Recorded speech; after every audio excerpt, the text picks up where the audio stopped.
At my MIL's 60th birthday dinner, my daughter held my hand and asked, "When can I stop taking the magic vitamins?" I gently stroked her hair. "Honey, there is no magic. That stuff only exists in movies." Beside me, my husband Theodore and my mother-in-law went rigid. "No, Mommy, the white ones from Granny's locked box," Zara said, gripping the chair.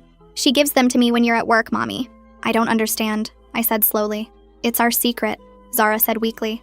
"Grandma says if I tell you, they won't work anymore." "But I'm sick of them, Mommy." Mackenzie clutched her purse. She's confused. What is she talking about? My voice cut through the house. "Just some vitamins. For immunity." "Then why is it a secret?"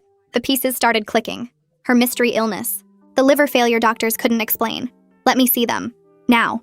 "They're harmless." I grabbed her purse, dumping it. Receipts scattered everywhere. "What are the pills for?" I demanded. "They're just to help," Mackenzie started. "Help with what?" My mind raced as I thought about the last 2 years of hell they put me through. The CPS calls. Theodore dropped his fork. "That was because of you." None of the mothers believed me when I said I didn't know what was going on with Zara. They all thought I was abusing her. Mackenzie's face was stone. "I didn't know about—" "You stood right there." "I quit my job," I continued, tears streaming. "Senior marketing manager at my dream job. 15 years building my career, gone. Because someone had to be with her full-time from a disease that was caused by you." I laughed bitterly. "We lost the house. Had to sell it to pay medical bills. Now we live in your basement like prisoners. Our son doesn't even know me anymore," I said. "Elijah drew a family picture at school last week. Want to know who wasn't in it? Me." I looked at Mackenzie. "While you charged $400 a month to your credit card for pills from Thailand." "She almost died," I said, my voice breaking. Zara rubbed her temples, whimpering softly. 3 times. "Do you understand that? 3 times I held her hand while machines kept her alive." Theodore finally spoke. "Mom was just trying to—" "You knew?" I whirled on him. The guilt on his face confirmed everything. "You knew she was poisoning our baby? What are these pills for?" "They're just supplements, calm down." "She had a seizure in my arms," I said. I glanced at Zara. Her lips had a slight blue tinge now. "In the grocery store. People thought she was dying. I thought she was dying." Zara started crying. Her words came out slurred. "I'm sorry, Mommy. Grandma said if I'm pretty, Daddy won't leave us for Ashley." The room went silent. "What did you just say, baby?" "Grandma promised," she sobbed, swaying dangerously on her feet. "She said when I'm white enough, Daddy will love me and won't leave like he wants to." White enough. Everything clicked. "They're skin-whitening pills," I whispered in horror. I turned to Theodore. "Who's Ashley?" His face went gray. "She's nobody. The one from your LinkedIn? Regional manager at your company?" My voice was rising. Zara's right hand had started twitching uncontrollably as I handed her a plushie. Theodore's phone buzzed on the counter. He lunged for it, but I was faster. "Text from my MIL. Sent just now. Don't let her stop treatment now. Dr. Kim says we're close." I scrolled up through the messages. "Increased dose. She's responding well. Skin is definitely lighter." I took a deep breath. "You're coordinating this? Both of you?" Suddenly, Zara's eyes rolled to the back of her head. She collapsed, her tiny body convulsing on the floor. "Zara!" I screamed, dropping to my knees. She was seizing violently, foam tinged with blood coming from her mouth. "Stay with Mommy, sweetheart. I've got you." The door burst open. Our son Elijah stood there in his pajamas. "Is Zara dying again?" His voice was flat, emotionless. My 7-year-old son had seen this so many times it didn't even scare him anymore. "Call 911!" I screamed at Theodore, who stood frozen. "Call them now!" I turned Zara on her side, timing the seizure. The blood was getting darker. "I'm calling the police." I reached for my phone, but Mackenzie grabbed my wrist. "No, you can't. Look at her skin, it's working. She's so much lighter than before." I wrenched away, but Theodore caught me from behind, his arms tight around me. "I'm sorry," he sobbed, tears streaming down his face. "I'm so sorry, but we're doing what's best for her, for our family and reputation." With strength I didn't know I had, I broke free and lunged for my phone. But Mackenzie got there first. She snatched it and dialed 911 herself. "Hello? Yes, come quickly, my granddaughter is having a seizure. Her mother has been giving her black market skin whitening pills." I screamed at her to tell them the truth, but she kept talking into my phone, telling them I'd been ordering pills online to hurt my daughter. My baby was still shaking on the kitchen floor, her little body jerking in ways that made my stomach turn. I counted the seconds like I'd learned from all those other seizures, watching the foam at her mouth turn darker with blood. Theodore just stood there frozen while Elijah watched from the doorway with that same empty look he always had when this happened. Mackenzie kept lying to the operator about finding pill bottles in my room, making up details about how she'd been worried about me for months. I grabbed for the phone, but she turned away, still talking about how I'd been acting strange and hiding things. 2 minutes into the seizure now, and Zara's lips were turning blue. I stayed on my knees beside her, keeping her on her side so she wouldn't choke, my hands shaking as I held her head. The operator must have asked something because Mackenzie said yes. She was still seizing. Yes, there was blood. 3 minutes and I heard sirens getting closer. Mackenzie finally hung up and looked at me with this cold expression like she'd won something. The paramedics burst through the door with their bags and equipment, dropping down beside Zara immediately. They asked what she took while one of them started an IV in her tiny arm that was still twitching. I told them about the skin whitening pills from Thailand, how my mother-in-law had been giving them to her in secret for 2 years. The paramedic's face changed when I said Thailand and skin whitening, and he called something to his partner about possible heavy metals. They gave her medicine through the IV to stop the seizure while I explained about the liver failure the doctors couldn't figure out, the mystery illness that had almost killed her 3 times. Mackenzie tried to interrupt, saying I was confused, but the paramedic ignored her and kept working on Zara. The seizure finally stopped after what felt like forever, and they lifted her onto the stretcher. Theodore grabbed my arm when I moved to follow them, saying we needed to get our story straight before the hospital. I yanked away from him so hard he stumbled backward. Mackenzie tried to climb into the ambulance too, but I told the paramedic she wasn't allowed near my daughter, that she was the one who'd been poisoning her. The paramedic looked between us and must have seen something in my face because he blocked Mackenzie from getting in. She started yelling about being the grandmother, about her rights, but he radioed ahead about a possible poisoning case and closed the ambulance doors. In the ambulance, I held Zara's hand while they hooked her up to monitors and gave her more medicine. Her hand was so small and cold in mine. The paramedic asked me to write down everything I knew about the pills, when she took them, how many, what they looked like. I remembered Theodore's phone with all those messages from his mom about dosing and Dr. Kim. I told him about the texts I'd seen, how they'd been coordinating this together, planning when to increase the dose. He wrote everything down while his partner drove fast with the sirens on. Zara's eyes were closed, but she was breathing better now, the blue color fading from her lips. We got to the hospital and they rushed her straight to the emergency room where a doctor was already waiting. Dr. Colin Pierce took over immediately, calling out orders for blood tests and something called a toxicology screen. I pulled out my phone and showed him the screenshots I'd managed to take of Mackenzie's texts about the dosing schedule. His face went pale when he read them, and he told the nurse to call poison control right away. While the nurses worked on getting Zara stable, putting in another IV and attaching more monitors, I told Dr. Pierce everything. The 2 years of her being sick with no explanation, the liver failure that came out of nowhere, the seizures that started 6 months ago. I explained about the secret pills Mackenzie had been giving her, how Zara said they were supposed to make her white enough so Daddy wouldn't leave for Ashley. Dr. Pierce's jaw got tight when I said that part. He ordered tests for heavy metals immediately, and said they needed to check for mercury poisoning. He explained that illegal skin whitening products from Thailand often had mercury in them, and the symptoms matched what Zara had been going through. The hospital security guard showed up because Dr. Pierce had flagged this as a potential criminal poisoning. I still had the bottle of pills I'd grabbed from Mackenzie's purse when I dumped it out. The guard put on gloves and took the bottle, putting it in a clear plastic evidence bag.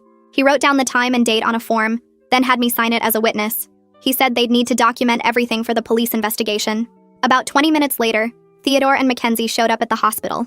I could hear Mackenzie in the hallway telling anyone who would listen that I was the one who hurt Zara, that I'd been giving her dangerous pills. The security guard went out to deal with them, and I heard him tell them they had to stay in the waiting room. A police officer arrived and came to take my initial statement about what happened. I told him everything from the beginning, about Zara mentioning the secret pills, finding out they were for skin whitening, the texts between Theodore and his mother. When I mentioned Ashley's name and explained what Zara had said about the pills keeping Daddy from leaving for her, the officer's expression got hard. He asked for Theodore's phone, but Theodore claimed he'd left it at home, which was a lie because I'd seen him put it in his pocket. The officer wrote that down too. Christina Montes from the hospital social services knocked on the door and came in with a folder and a concerned expression. She introduced herself and said she needed to assess the situation since there was a poisoning allegation involving a child. My stomach dropped when she said CPS would have to be notified, knowing that Mackenzie had already tried to frame me with that 911 call. Detective Silas Ramey showed up about an hour later with another officer, and they separated all of us right away. He took me to a small conference room down the hall, while his partner took Theodore to another room and left Mackenzie in the waiting area, with a hospital security guard watching her. Detective Ramey had kind eyes, but he was all business as he set up his recorder and pulled out a notebook. I showed him my phone with all the screenshots I'd managed to grab of Mackenzie's texts about the treatment and Dr. Kim, and his face got really serious as he scrolled through them. He took photos of each screenshot with his own phone, and then called someone about getting a warrant right away. While we waited for the blood test results, he asked me to walk through everything from the beginning, and I told him about the 2 years of Zara being sick with no explanation, and how the doctors couldn't figure out what was wrong. He wrote down every detail about the seizures and hospital visits and the liver problems that came out of nowhere. About 20 minutes into our talk, Dr. Pierce knocked and came in with a folder, and his face was grim. The blood tests showed really high liver enzymes and signs of heavy metal exposure, which he said matched perfectly with mercury poisoning from skin whitening products. He explained that these illegal pills from Thailand often have mercury and other banned stuff in them, and the levels in Zara's blood showed she'd been getting them for a long time. Detective Ramey asked Dr. Pierce to document everything for evidence, and then his partner radioed him that there was a problem with Theodore. We rushed back to find Theodore in the bathroom trying to delete stuff from his phone, but the security guard had caught him and was holding the bathroom door open. Detective Ramey took the phone right out of Theodore's hands, and Theodore started crying and saying he was just checking work emails, but the detective wasn't buying it. He put the phone in an evidence bag and said they'd get a warrant to search it properly, but even just looking at the screen that was still open, I could see messages between Theodore and his mother. The detective took Theodore back for more questioning, and about an hour later, Jade Fisher from CPS showed up with a thick folder that had our family's name on it. She was younger than I expected, but really professional, as she sat down with me and Christina Montes to go over everything. She pulled out records of all the previous CPS reports that had been filed against me over the past year and started going through them one by one. She noted that the medical evidence from today clearly showed I wasn't the one hurting Zara, and that the timeline of the poisoning matched when Mackenzie had access to her. She asked me about our living situation, and I explained how we'd lost our house and had to move into Mackenzie's basement, which made her write a lot of notes. A nurse came to get me because Zara was waking up, and I ran to her room where she was crying and looking around confused. She reached for me and kept asking where Daddy was, and when I told her he couldn't see her right now, she started sobbing harder and saying she was sorry she told the secret about the pills. I held her while she cried, and the nurse checked her vitals and gave her some juice to sip. From down the hall, we could hear Mackenzie yelling and causing a huge scene in the waiting room. She was demanding to see her granddaughter and screaming that I was turning everyone against her and that she was going to sue the hospital for keeping her away. The security guards had to physically pick her up and carry her out while she kicked and screamed, and they told her she was banned from the hospital property. Detective Ramey came back and said he needed to interview Theodore again because the phone evidence was really bad. He showed me just a glimpse of the text chains they'd found, and there were hundreds of messages between Theodore, his mother, and someone saved as Doctor Kim talking about doses and results and how Zara's skin was getting lighter. Theodore tried to play it off as just vitamins at first, but when the detective showed him the evidence and explained the criminal charges he was facing, he broke down completely. He admitted he knew about the pills, but swore he thought they were just harmless beauty supplements and that his mom had told him they were safe. The detective wasn't impressed and kept pushing until Theodore admitted he'd been worried, but didn't want to upset his mother or deal with the conflict. Meanwhile, Mackenzie was in another interview room with Detective Ramey's partner, and even from down the hall, we could hear her going on about how she was just trying to help Zara be more beautiful.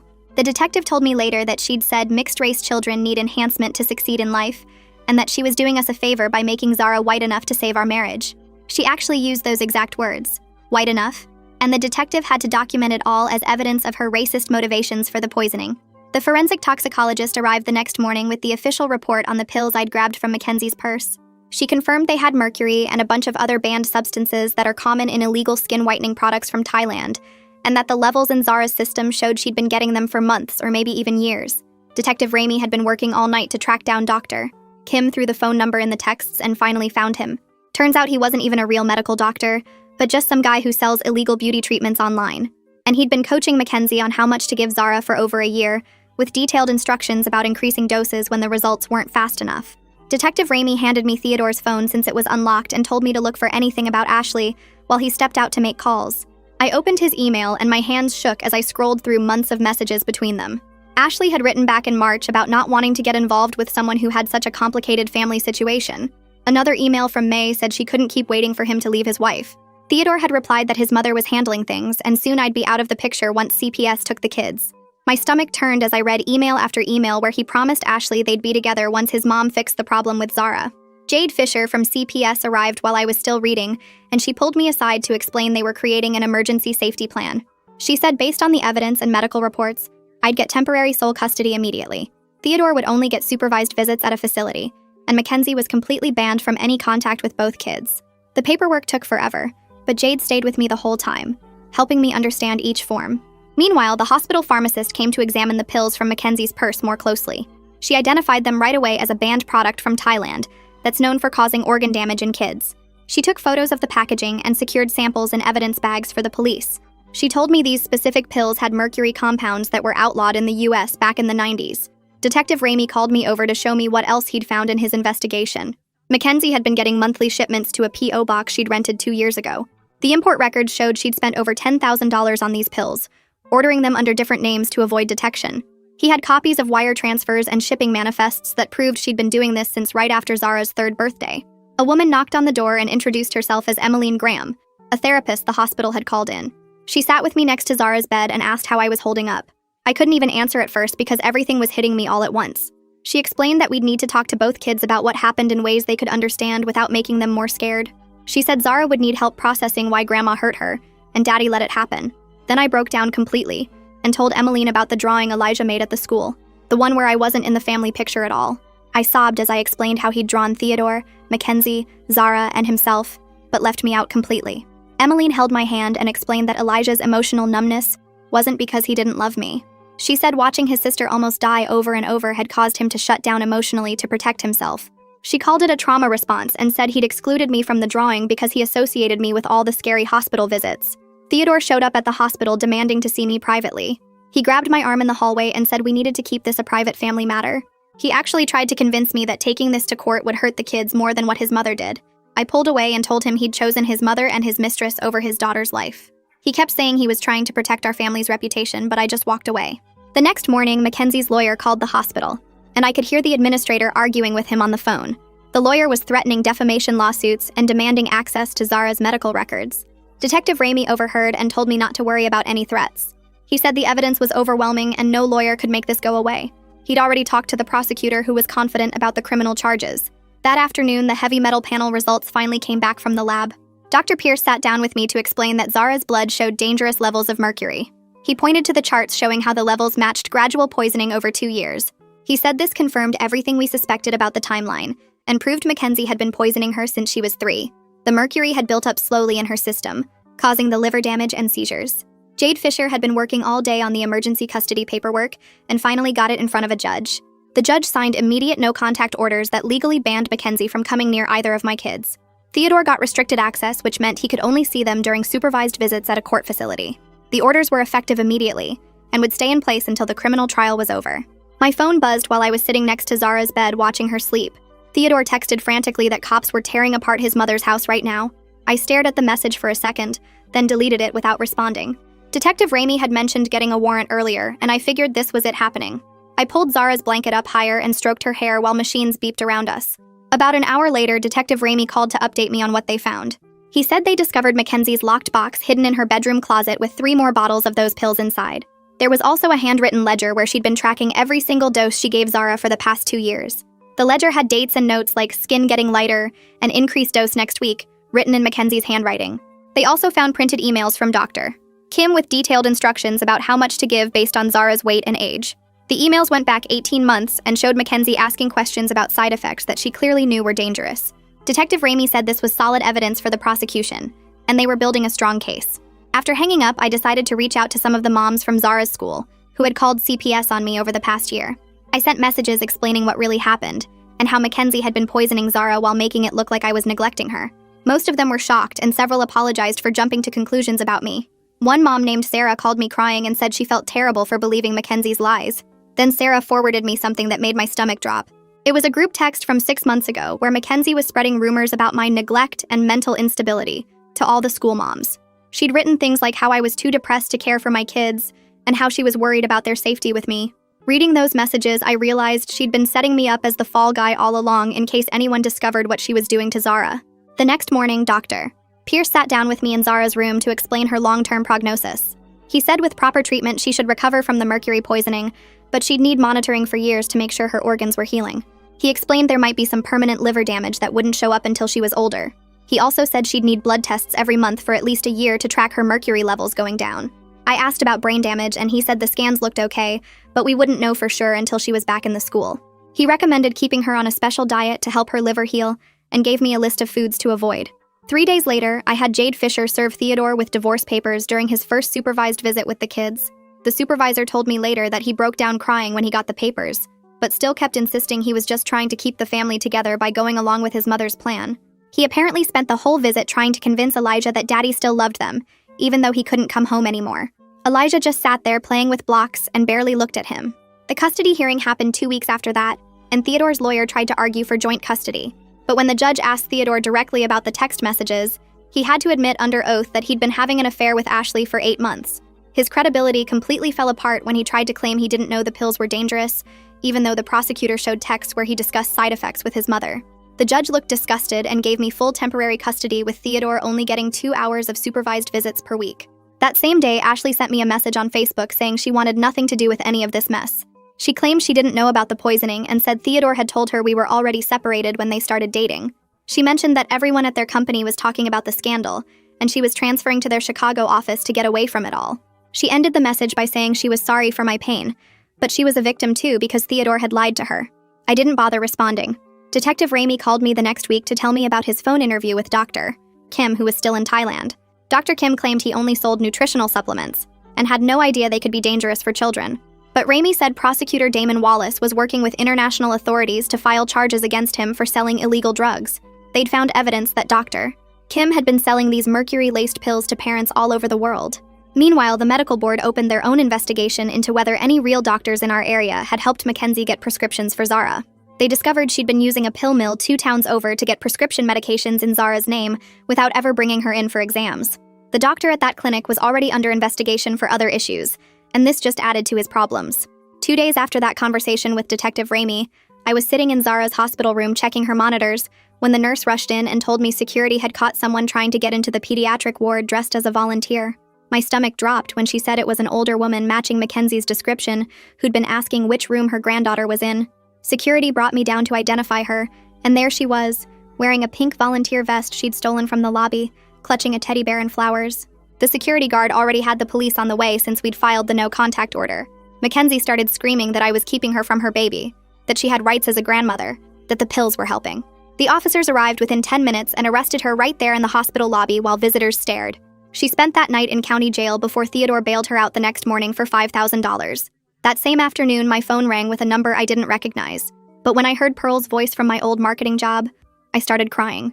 She'd seen the news coverage about the poisoning case and couldn't believe what had happened to me. Pearl listened while I explained everything, from losing the house to living in Mackenzie's basement, and she immediately started making calls. Within 3 hours, she'd found us an emergency housing voucher through a domestic violence program, since poisoning counted as abuse. The next morning, Pearl picked up Elijah from the school and drove him to help me pack our things while Zara was still in the hospital. We grabbed clothes, toys, important papers, everything we could fit in Pearl's SUV and my old sedan. Theodore wasn't home, but Mackenzie stood in the doorway calling me ungrateful, saying I was destroying the family, that Zara needed her treatments. Pearl recorded everything on her phone for evidence while helping me carry boxes. The apartment Pearl found was small but clean, just 2 bedrooms in a complex near the hospital. Elijah helped me set up Zara's room, carefully arranging her stuffed animals on the bed and taping her drawings to the walls. He picked the spot for each toy, making sure her favorite bunny was right where she could see it from bed. The landlord waived the deposit after Pearl explained our situation, and neighbors donated furniture and kitchen supplies. After 2 weeks of intravenous treatments and daily blood tests, Dr. Pierce finally cleared Zara for discharge. She'd lost 8 pounds and looked so fragile, but her mercury levels were dropping. The discharge nurse showed me how to care for her port since she'd need blood draws twice a week for monitoring. Zara clung to my shirt the entire ride home, whimpering whenever we hit a bump. That first night in our new apartment, she woke up screaming about the white pills, begging me not to make her take them. I held her while she sobbed, her little body shaking, until she finally fell back asleep clutching her bunny. 3 days later, we had our first session with Emmeline, the family therapist CPS assigned us. Elijah sat on the opposite end of the couch from me, playing with a stress ball while Emmeline asked gentle questions. When she asked about the family drawings without me, he suddenly burst into tears. He said he stopped putting me in pictures because he thought I was going to die from being so sad all the time, and if he didn't draw me, maybe I wouldn't disappear. Emmeline helped him understand that leaving me out of drawings didn't protect anyone, and we practiced talking about scary feelings. After the session, I spent the entire weekend organizing evidence for the cases. I spread everything across the living room floor, sorting medical records by date, printing text messages, organizing receipts. The stack grew to 3 inches thick, each page representing another day of Zara's suffering. I made 3 copies of everything, one for the prosecutor, one for my custody lawyer, and one for our records. Pearl helped me create a timeline showing how Zara's symptoms matched the shipment dates of pills from Thailand. Detective Ramey called Monday morning to tell me the prosecutor was filing charges. Mackenzie faced attempted murder, child endangerment, and conspiracy charges that could mean 15 years in prison. Theodore was charged with child endangerment and conspiracy, which carried up to 5 years. Ramey said the evidence was overwhelming, especially the ledger tracking doses and Mackenzie's notes about skin lightening. Theodore's first supervised visit happened that Thursday at the CPS office. I watched through the observation window as Zara sat frozen on the couch, gripping her comfort plushie so tight her knuckles went white. Theodore tried to engage her with toys and books, but she barely looked at him, only giving one-word answers when the supervisor prompted her. The supervisor wrote extensive notes about Zara appearing fearful and withdrawn, which my lawyer said would help our custody case. Theodore kept trying to hug her, but she pulled away each time. The emergency custody hearing took place the following week in family court. The judge reviewed the evidence for 40 minutes, his face getting more disgusted with each document. When he saw the text about making Zara white enough to save the marriage, he actually shook his head. He granted me full temporary custody immediately, limiting Theodore to 2 hours of supervised visits per week at a CPS facility. Theodore's lawyer tried to argue for unsupervised visits, but the judge shut him down fast. That afternoon, I opened the hospital bill and nearly threw up when I saw $43,000 for just this hospitalization. Pearl came over that night with her laptop and helped me apply for victims' compensation funds through the state. We filled out applications for 3 different charity care programs, and Pearl contacted the hospital's financial advocate about payment plans based on income. The advocate sat with us for 2 hours going through every single form and option available. Pearl took notes on her phone while I signed paper after paper, my hand cramping from all the signatures. 3 days later, Jade Fisher called me with news that made me cry right there in the grocery store parking lot. She said CPS had finished their investigation and found 0 evidence of abuse or neglect on my part. She went through their findings slowly, explaining how the medical records clearly showed the poisoning started before any of the CPS reports were filed. The reports themselves followed a pattern that showed someone was deliberately trying to frame me. Jade actually apologized for the system failing us, saying they should have seen the pattern sooner. She promised to send me official documentation clearing me of all allegations, which would help with custody court. I sat in my car for 20 minutes just sobbing with relief while Zara and Elijah ate goldfish crackers in their car seats. That same week, I got a call from Damon Wallace, the prosecutor handling the criminal case. He told me Mackenzie's lawyer had reached out about a possible plea deal. She was willing to admit guilt to child endangerment if they dropped the attempted murder charge. In exchange, she wanted probation and mandatory psychiatric treatment instead of prison time. Damon said it was ultimately my decision as the victim's mother, but he thought we had a strong case either way. I told him I needed to think about it and talk to my own lawyer first. Pearl surprised me the next morning by forwarding an email from her company's HR department. They had a part-time remote marketing position open, and Pearl had recommended me for it. It wasn't anywhere close to my old senior manager role, but it would let me work from home while taking care of Zara's medical needs. The interview was over video call, and I did it while the kids were at their therapy appointments. The hiring manager remembered me from a conference 3 years ago and offered me the job on the spot. The pay was less than half what I used to make, but it was something. I started the following Monday, setting up my laptop at the kitchen table after getting the kids' breakfast. We slowly built new routines over the next few weeks. Every morning started with Zara's medications, carefully measured and recorded in a logbook the hospital gave us. Mondays and Thursdays were therapy days for both kids. Tuesdays, Zara had blood draws to check her mercury levels. Wednesdays were for grocery shopping and laundry. Fridays were Theodore's supervised visits at the CPS office. Our dinners became quiet affairs with just the 3 of us. No more walking on eggshells around Mackenzie's moods or Theodore's guilt. I started reading to both kids every night before bed, something I hadn't done in over a year because I'd been too exhausted from Zara's medical crises. Zara picked the same princess book every single night and would fall asleep clutching her bunny while I read. Elijah pretended he was too old for bedtime stories, but always found excuses to sit on Zara's bed while I read. One night, Zara actually smiled when the princess in the story saved herself instead of waiting for a prince. It was the first real smile I'd seen from her in months. About 6 weeks after we'd moved into our apartment, Elijah's teacher called me. She said he'd drawn a new family picture during art class and wanted to make sure I saw it. When I picked him up that afternoon, she handed me the drawing with tears in her eyes. There I was in the center, holding both kids' hands, with huge smiles on all our faces. Elijah had written at the bottom in his careful printing that his mommy saved them. His teacher said he'd spent the whole art period working on it and telling the other kids about how brave his mom was. I ugly cried right there in the classroom while Elijah hugged my legs. Theodore started his court-mandated parenting classes the following week. The judge had ordered 12 weeks of classes plus individual therapy focusing on his enabling behavior. His supervised visits with the kids continued at the CPS office with a social worker taking notes. He'd started to accept this was his consequence for what he'd allowed to happen. During one visit, he actually admitted to Zara that he'd been wrong to let Grandma give her the bad medicine. It was the first time he'd taken any real responsibility. Zara didn't respond, but the supervisor noted it in her report as progress. 2 months after the initial arrest, Mackenzie's lawyer called Damon again. She was ready to take the plea deal and admit guilt to child endangerment. The agreement included 5 years probation, 500 hours of community service at a children's hospital, and mandatory counseling specifically addressing her racist beliefs about skin color and beauty. The judge would have to approve it, but Damon thought it would go through. Part of me wanted her in prison, but I also wanted this over, so we could move forward. I told Damon to accept the deal. The next week brought shocking news from overseas. Dr. Kim had been arrested in Thailand after one of his other victims died. The investigation revealed he'd been selling his poison to families in 12 different countries. Dozens of children had been hospitalized, and at least 3 had died from his treatments. The Thai government agreed to extradite him to face charges here since we had the strongest case with all the evidence from Mackenzie's messages. His arrest made international news, and suddenly my phone was blowing up with interview requests that I ignored. A few days after the news broke, I got a Facebook message from a mom named Sarah whose daughter was in Zara's class. Her son had special needs from a genetic condition, and she wanted to know if I'd like to meet for coffee. She said she understood what it was like to navigate the medical system with a sick kid. We met at a small cafe while the kids were at the school and talked for 3 hours. Sarah gave me a binder she'd made with resources for special education services, therapy coverage, and support groups. She introduced me to an online group of moms dealing with medical trauma in their families. For the first time in 2 years, I didn't feel completely alone. The hospital billing department finally called with good news the following week. Between the victim compensation fund Pearl helped me apply for and the charity care program, they'd managed to reduce our bill from $40,000 to $8,000. They set up a payment plan of $200 a month with no interest. It would take years to pay off, but we wouldn't lose everything. The relief was so intense I had to sit down on the kitchen floor. We weren't financially stable by any means, but we were managing.